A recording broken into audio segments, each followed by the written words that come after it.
Okay, in this quick video tutorial, I'm going to show you how to take your line drawings and convert them into a silhouette.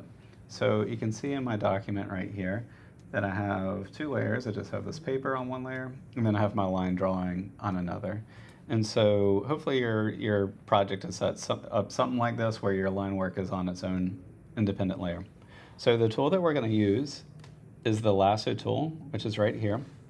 And I've shown you the Lasso Tool in the past most likely, but you can make selections like this, and you can use this to transform, select different areas of objects, press Command T, move them around, all kinds of good stuff like that. You can also use it to paint bucket in certain areas, and so it's a very versatile tool. But the way we're going to use it is a little bit different today. And so what I'm going to do is I'm going to end up looking up in the Tool Properties panel on the top. Right? Remember, whenever you click on a document, the Tool Properties panel changes to match whichever tool you're using. So with the Lasso tool, I'm going to click that, and then I'm going to go to Select and Mask. And what it's going to do is it's going to bring us to a new window. And it's a window that's really useful for photo editing. For instance, if you want to just crop out super detailed images out for photo editing, this is a great tool for that. I can show that in future lessons, but I want to keep it simple here for today's line drawing process. And so we have two panels to look at. So we have the Tool Properties panel, which shifted for this new kind of cropping out Lasso Tool panel that we have here. And we also have this panel over here to the right. On the panel to the right, the only one you need to worry about is towards the top, this transparency slider. So you can see as I move the transparency up, we can see that layer. And as we move it down, it disappears. And so where I want it is maybe around 80% or so, where we can see a faint version of your line drawing. So that's step one, is just get the transparency somewhere around 80%, doesn't need to be exact. Okay, and so next we have all these tools right here. And for advanced photo editing, I could go through all these and walk you through them. You only need 3 for what we're doing here. And honestly, you might only need 1 depending on your setup. So we have these navigation tools. So we have the hand tool, which lets you pan. We have the zoom tool, which lets you zoom in and out. And again, you might not even need these. And then we have this tool up here. And so this is the quick selection tool. And I'm just going to click on that. And what it's going to do is it's kind of like a smart tool where it's going to select the areas that are similar that you're painting right here. And so I'm just going to click on my drawing, and you can see I just moved like that, but it started to fill in the character right there. And if I want the brush to be bigger, I can do the square brackets, the right square bracket, and I just drew twice and it filled in the whole object right there. And so now when I bring this back into the main document, the whole thing will be selected. And the way that you can test to see if it's selected is if everything's selected properly, you should be able to take the transparency slider and shift it from 0 to 100, and it won't change whether your drawing is selected or not. So here, I'll press OK, and it should look something like that with the drawing selected. And so what we're going to do now is we have all of our work on this line work, and so I'm going to create a new empty layer by pressing this plus button down here. And what we're going to do is we're going to use a mask. And so for the mask, whenever you're creating a mask, it's going to be this button right here where my cursor is. It's a little square with a circle in it. And what it's going to do is it's going to create a little block right here. So I click on that, and the selection goes away. And we're going to go over masks now to kind of show how we can turn this into a silhouette. So on this layer now, we have, let's just remove our line work for a second. I have an empty layer that we just created. And then we have this link button right here, which we don't need to worry about right now, just make sure it's on. And then we have the mask.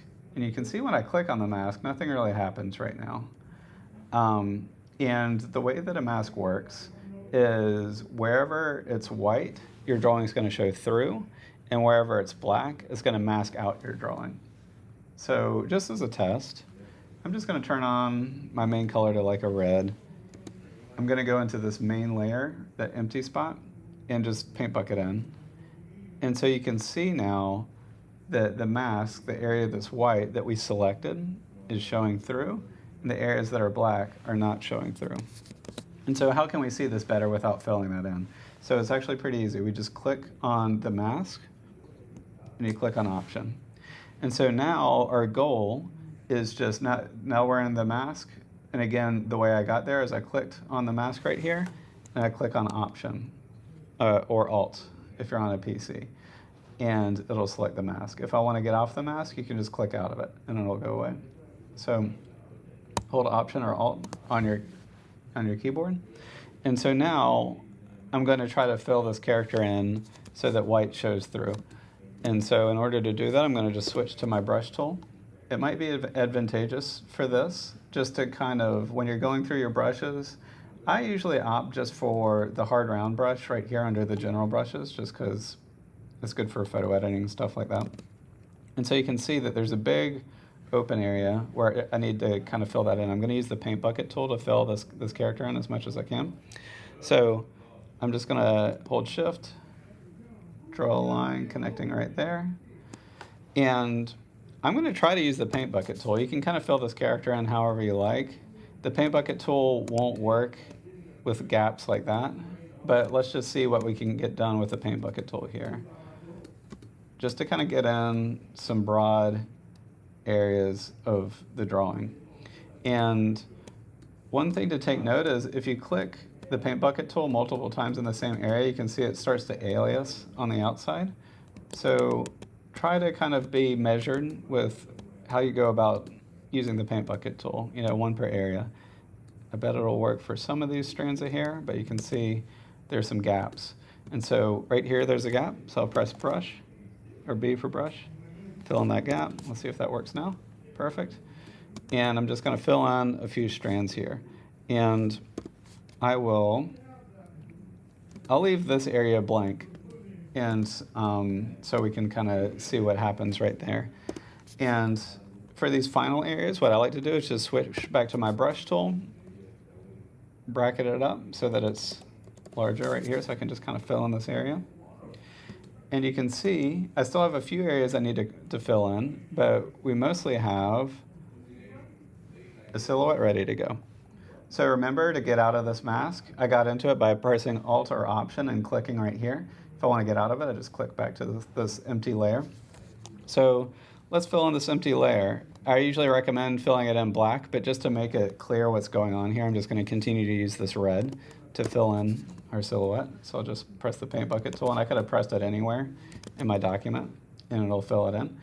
And so you can see pretty easily I was able to create a silhouette out of my drawing. There's a few areas I want to refine here, so if you want to refine them, again, I just click back on that mask, press Alt or Option, click on it right there, and you can see it's going to automatically switch to white and black right here, and it's important to remember that white shows through, black doesn't.